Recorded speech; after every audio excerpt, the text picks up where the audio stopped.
Have you ever asked yourself why fear feels so real, so physical, even when there's no danger? Why your heart races before a conversation, your stomach knots before a decision, or why silence in the dark feels louder than screams? You're not weak. You're not broken. You're experiencing one of the mind's most powerful illusions, because fear isn't always about survival. Sometimes, it's about control. Stay with me until the end, because what you're about to discover might shatter your beliefs about fear, your mind, and the very nature of your reality. This is not just a psychological trick. It's a story. Your story. One you've lived in your body, your mind, and your soul. Before you could speak, before you had language, before you even had memory, you felt fear. Fear is one of the oldest imprints in the human nervous system. It was born to protect you from predators, from pain, from the unknown. But something happened. As consciousness evolved, fear didn't just warn you of danger, it started creating it. What used to be a life-saving signal became a story, a loop, an echo of everything you were told to fear: failure, judgment, rejection, loss. And slowly fear became your first teacher, your earliest blueprint of how the world works. As a child, you didn't fear falling, you feared being seen falling. You feared not being enough. Because fear was no longer about survival, it was about identity.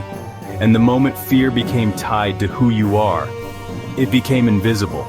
Like wallpaper you've stared at too long. You forget it's even there. Until one day, you feel the walls closing in. This invisible enemy began dictating every choice, shaping your entire reality from shadows, until you forgot your dreams, your desires, your true nature. The mind, in its desperate need for safety, imprisoned you in a fortress built from imaginary threats, locking your soul inside. Your mind is not a mirror. It's a projector. And fear?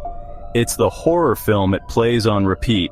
Every doubt, every rejection, every wound you've ever experienced gets stored like film reels in the subconscious. And when you face something unfamiliar, the mind doesn't show you truth. It hits play. It shows you a version of the future that hasn't happened. A version where you fail, where they leave, where you break. And here's the trick. Your body can't tell the difference. The same cortisol, the same adrenaline, the same fight or flight response fires up. Not because you're in danger, but because your mind believes you are. This is the illusion. Fear doesn't need truth to feel real. It just needs repetition. And the more you believe the illusion, the more your nervous system becomes its captive.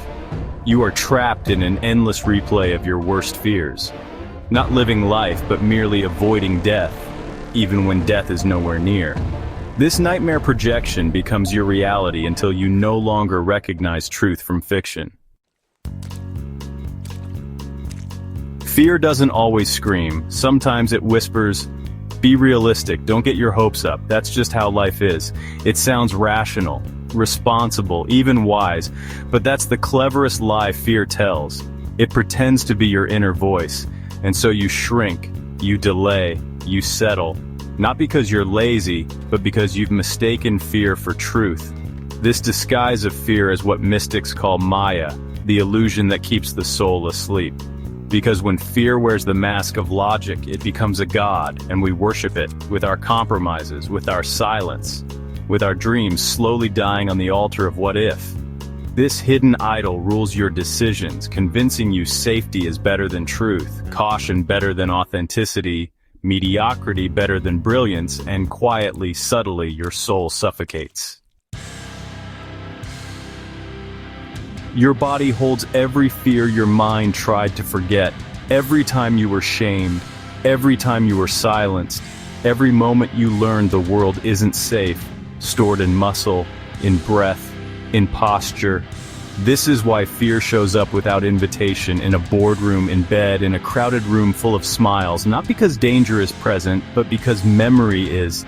You think, why am I like this? But the better question is, what is my body still holding? Because your fear doesn't speak in words. It speaks in symptoms. in tensed shoulders, shallow breathing, sleepless nights. And healing doesn't begin with fighting the fear. It begins with listening, with witnessing the story your body never stopped telling. Trauma lives silently beneath your skin, whispering secrets through anxiety attacks, chronic pain, insomnia, reminders of battles fought but never won. Fear convinces us we must control everything, because if we control it, we won't feel it. So we control our appearance, our emotions, our relationships. We call it boundaries, we call it discipline, but often it's just fear in a suit. The need to control is the fear of being hurt again. But here's the paradox. The more you control, the more afraid you become, because life cannot be boxed. And trying to script the chaos only magnifies your anxiety when it doesn't go to plan. You don't find peace by controlling everything. You find it by surrendering to the truth. You can't. And in that surrender, fear loses its grip, because peace is not certainty. Peace is trust. Yet the illusion persists, promising security through predictability, but delivering only deeper anxiety, deeper fragmentation, deeper disconnect from your true self. Most of your fear isn't about what might happen. It's about what you believe that event will say about you. It's not what if I fail. It's what if failure proves I'm unworthy. This is the shadow self, the part of you that believes your worth is conditional, that if you fail, if you're seen, if you're vulnerable, you'll be exposed as a fraud. But your shadow isn't evil, it's just scared. It's the child who learned it had to be perfect to be loved. It's the teen who was laughed at for trying. It's the adult who still hears the echoes of old criticism. To dissolve fear, you don't destroy the shadow. You embrace it. You sit with the scared parts and say, you are safe now. Because when the inner child feels held, the fear finally exhales. Your shadow self was never the villain, merely the forgotten guardian of your wounded heart, desperately fighting battles you've long forgotten. What if fear wasn't the enemy? What if it was the compass? Because here's the twist. The place your fear lives the loudest is often the place your soul most wants to go. Not because it's dangerous, but because it's powerful.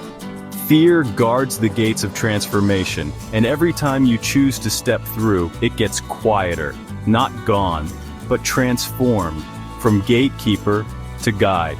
So next time you feel fear, pause. Not to run, but to listen. What is it trying to protect? What version of you is it still defending? And what deeper truth is it pointing toward? Because sometimes the most courageous thing you can do is not slay the dragon, but realize you are the fire. And in that fire, fear no longer consumes you, it fuels your rebirth.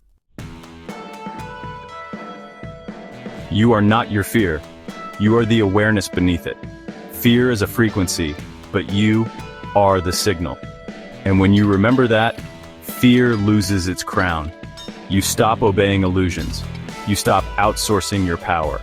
You begin to walk differently. Not because fear is gone, but because it no longer drives. You are not broken. You are remembering.